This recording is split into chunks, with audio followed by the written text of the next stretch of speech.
le projet spécialisé de proximité en DITSA serait impossible sans la collaboration des services correctionnels et particulièrement de Marianne Hébert. Et de l'intervalle et de Paul et des intervenants qui font les suivis également. Donc,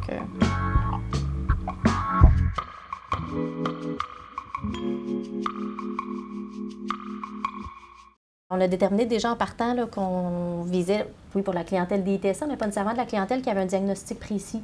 On voulait aller plus large si les gens avaient des impressions, des gens qui n'auraient pas eu de diagnostic, si on avait des impressions chez la clientèle d'une déficience ou d'un TSA, pour ne pas se restreindre non plus à juste ceux pour qui on avait un diagnostic formel. Habituellement, en suivi de probation, les gens se déplacent pour aller rencontrer leur agent de probation en bureau, en secteur.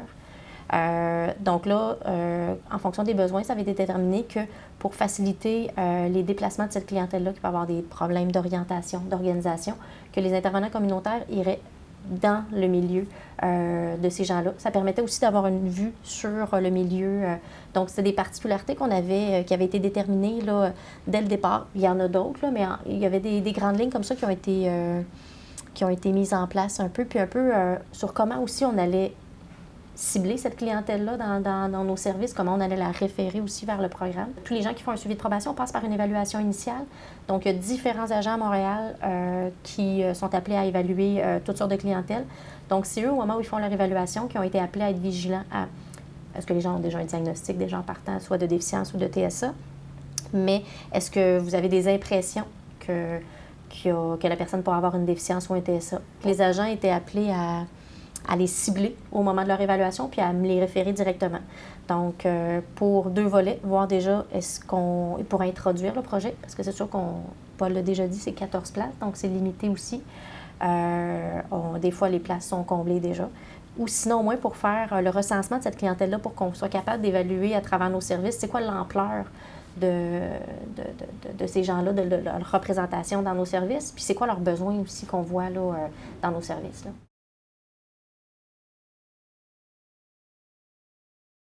Je crois qu'on avait besoin d'un partenariat aussi avec la recherche pour donner de la crédibilité à notre projet, pour essayer de viser que ça soit un modèle qu'on puisse implanter ailleurs. C'est important de documenter, c'est important de voir notre démarche.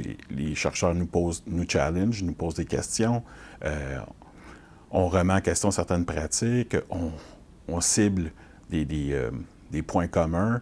On voit où les difficultés se trouvent, puis bien, ça nous permet de nous améliorer dans notre pratique, tout simplement. Autant que les services correctionnels qu'avec la recherche, on ne pouvait pas tomber mieux au niveau des personnes qui sont impliquées dans le dossier. Parce qu'il y a un intérêt pour cette clientèle-là, on voit qu'il y a des lacunes, on les partage, on les voit de façon commune. L'appareil de justice est lourd. C'est lourd pour tout le monde, mais pour des gens qui ont une déficience ou qui ont un trouble du spectre de l'autisme, qui ne comprennent pas trop ce qui se passe, qui ne voient pas qu'ils ont commis un délit, se retrouver devant le juge, passer du temps en détention, c'est une expérience qui est hyper traumatisante. Donc, nous, on doit récupérer ça. Ça fait partie aussi du programme.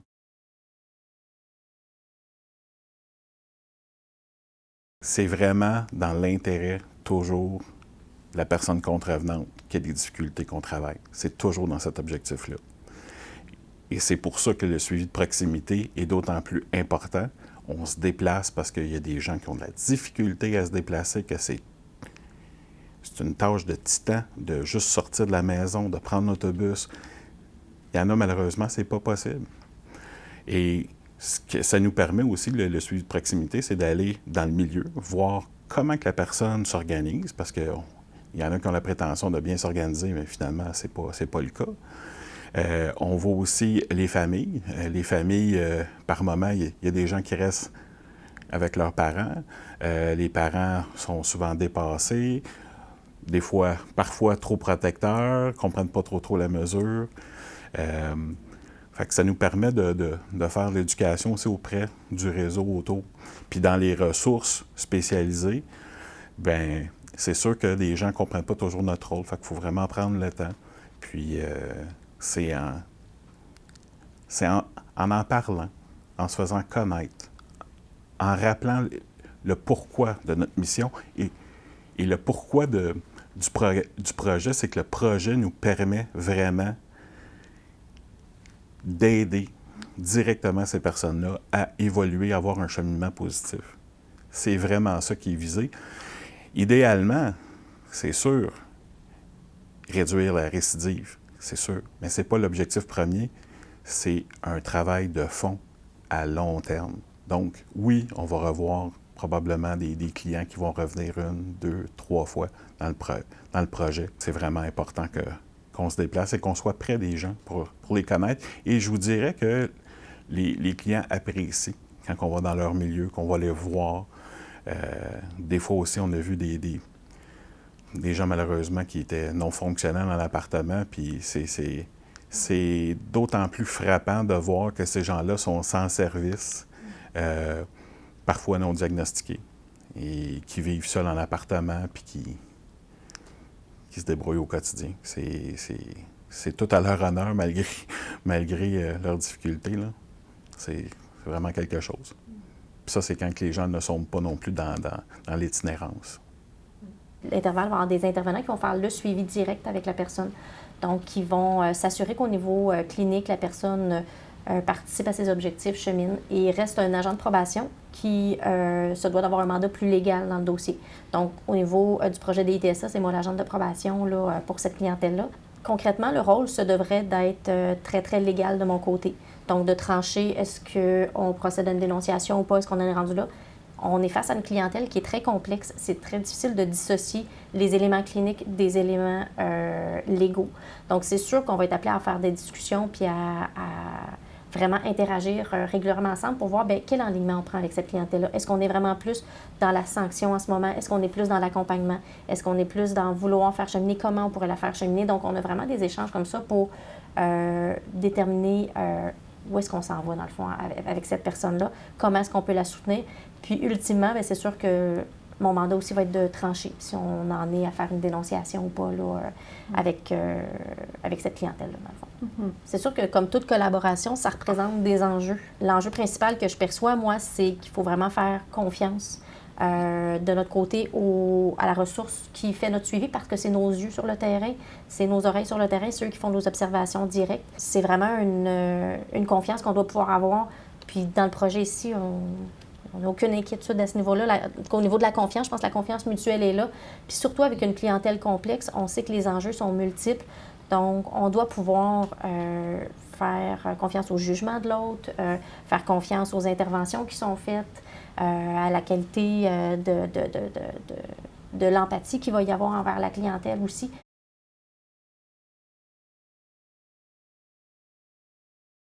On a quand même pas mal d'informations qui nous est données de la part des services correctionnels. Si on perçoit qu'il nous manque des informations, bien, on communique directement avec Marianne, puis Marianne, bon, elle peut voir ce qu'elle peut faire, puis elle nous envoie les documents, si elle peut le faire très rapidement. Et à la lecture du dossier, ça, c'est une chose. Moi, c'est dans un deuxième temps, j'aime ça voir la personne. Parce qu'un dossier, ça peut être, tu sais, ça peut teinter beaucoup une personne. Ça peut, même, des fois, dans certains dossiers, on peut lire l'exaspération des professionnels parce qu'il n'y a pas d'avancement dans le dossier. Donc, on rencontre la personne, on rencontre le milieu, on rencontre les professionnels. Et à ce moment-là, on essaye, tout ce qu'on essaye, on veut comprendre c'est quoi le déclencheur du passage à l'acte. Comprendre c'est quoi qui s'est passé et essayer de comprendre le schéma quand c'est répété. Et pour ça, ben, il faut poser beaucoup de questions. La cueillette de données peut être longue. Il faut vraiment choisir nos mots. Il faut vraiment s'assurer que les mots qui sont utilisés par la personne qui est devant nous aient la même signification. Puis il faut aller valider la compréhension de l'autre. Et il faut aussi objectiver ce qui est dit quand on peut avoir un tiers qui peut témoigner si oui ou non les événements se sont déroulés comme ça ou d'une autre façon. C'est un long parcours, mais c'est un parcours qui est très important et qui va dans le sens de développer une alliance thérapeutique et une confiance qui vraiment va faire la différence dans le suivi. Si on n'a pas de confiance, on ne peut pas aller loin.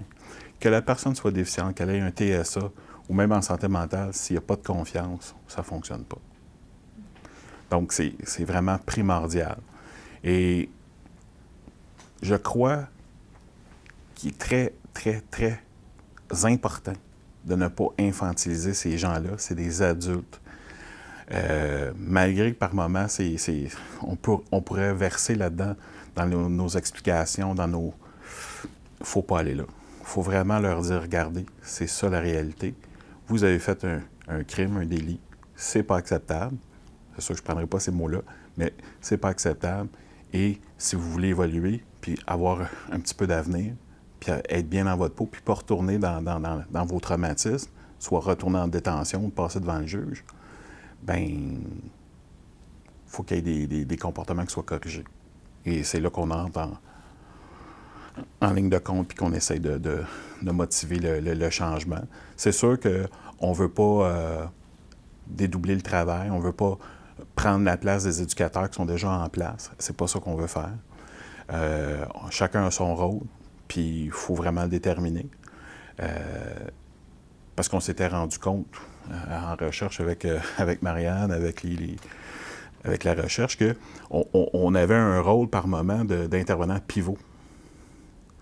Donc, les équipes traitantes, quand il y en a une, bien, se déchargeaient un peu parce que, bon, ils étaient pris en charge par les services correctionnels. Bon, ben, puis l'intervalle, ben, OK, merveilleux. Nous, on peut se retirer un peu, mais chacun a son rôle, puis c'est important que tout le monde participe. Et c'est primordial qu'il y ait une entente avec tous ces partenaires-là. Tu disais tout à l'heure que c'est important, au niveau de la clientèle, de ne pas prendre des décisions à leur place. Puis, je trouve ça important de le mentionner, qu'on est là pour les accompagner malgré tout dans leur prise de décision. Puis, c'est important de dire, bien, justement, d'adapter pour qu'ils soient en mesure de prendre des décisions de manière éclairée. Et non, parce que c'est facile aussi d'amener l'information pour qu'il y ait l'impression de prendre une décision puis qu'il aille dans la direction qu'on voudrait qu'il aille. Mais je pense que c'est d'autant plus important de vraiment s'assurer qu'ils comprennent les enjeux, mais de leur expliquer dans des termes qui vont vraiment réaliser les enjeux, parce que eux-mêmes, on le disait, là, c'est pas de les infantiliser, c'est de les amener le mieux qu'on peut avec la compréhension qu'ils ont là, de la situation à ce qu'ils soient partie prenante aussi de leur mesure. Là. Un autre élément qui me vient en tête aussi, c'est que c'est pas de la clientèle qui est en mesure d'identifier facilement leurs besoins. Donc, je pense qu'on a vraiment un mandat aussi de les accompagner aussi à nous, d'autant plus que la cueillette, qu'on parlait que la cueillette, là, Paul disait que la cueillette se poursuit tout au long du processus, bien, ça nous aide, nous, à les connaître pour mieux identifier leurs besoins, pour les aider à, justement, faire des demandes appropriées ou les référer vers des bons services, parce que c'est pas toujours facile au niveau de l'introspection, au niveau de se regarder eux, ou de même nommer clairement j'ai un besoin très spécifique. Fait que je pense qu'on a ce mandat-là aussi de les accompagner aussi, puis de bien voir avec eux, ben, c'est quoi l'enjeu finalement au bout de la ligne, vers où on s'en va, qu'est-ce qui est à travailler, puis qu'est-ce qu'ils souhaitent aussi des fois.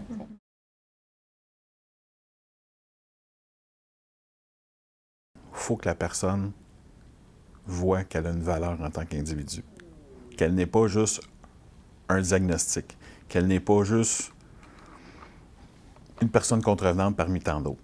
Il faut vraiment travailler cet aspect-là qui est malheureusement négligé par moment et leur dire, regardez, vous avez une valeur et vous avez le droit d'avoir des rêves et des buts dans la vie parce que tout le monde en a.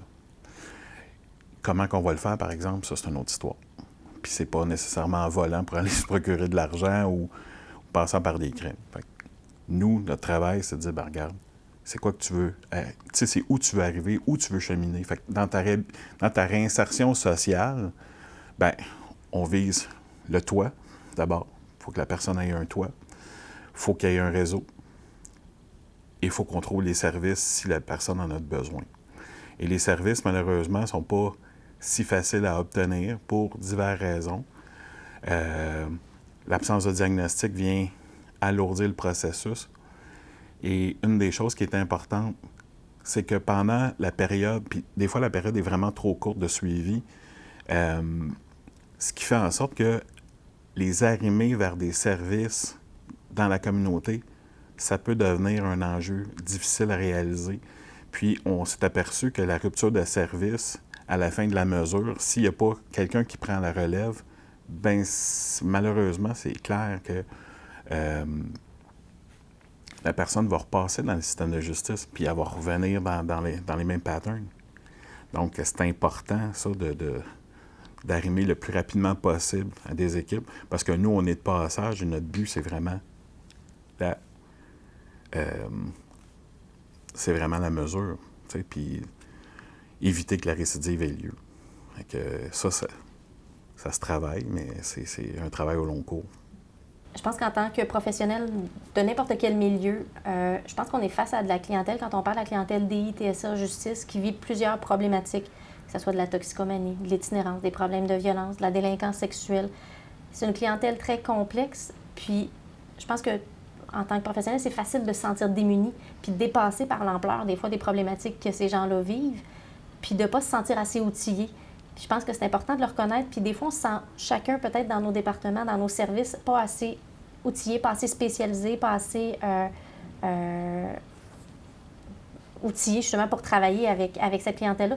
Mais je pense que ce qui est important, c'est de voir que chacun on a une expertise dans nos domaines, puis c'est vraiment en s'arrimant ensemble, en travaillant ensemble, qu'on va aller chercher un peu les forces de chacun des environnements, de chacun des milieux, pour ensemble mieux accompagner cette clientèle-là. Parce que chacun de notre côté, ben oui, ça se pourrait qu'on trouve que des fois, c'est des besoins qui sont très, très grands, plus grands que nos capacités, mais c'est des clientèles qu'on remarque d'avoir la collaboration de plusieurs partenaires, même si des fois, ça fait plusieurs gens autour de la table, c'est vraiment, vraiment précieux parce que chacun peut être amené à bénéficier là, à cette personne-là au cours de son parcours. Là.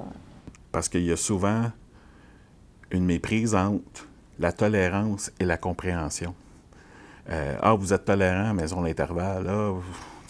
Vous avez du succès parce que vous êtes tolérant. Non, parce qu'on essaie de comprendre, puis on veut comprendre c'est quoi qui se passe dans la tête de la personne. Et c'est ça qui fait la différence, je vous dirais, dans la plupart des suivis. Quand que ça fonctionne, c'est qu'on était vraiment au bout de la compréhension et qu'on essaye d'amorcer un changement et que la personne nous fait confiance. Fait que, beaucoup de patience, ça prend beaucoup de patience. Faut avoir des objectifs quand même assez réalistes. Puis on n'est pas garant du succès ou des échecs des personnes. Nous, on est là pour proposer. On est là pas pour mettre des mots dans leur bouche, pas les diriger, comme Marianne disait tantôt, pas les orienter vers, les pousser dans un coin pour qu'ils prennent absolument un sillon particulier. C'est pas ça qu'on veut.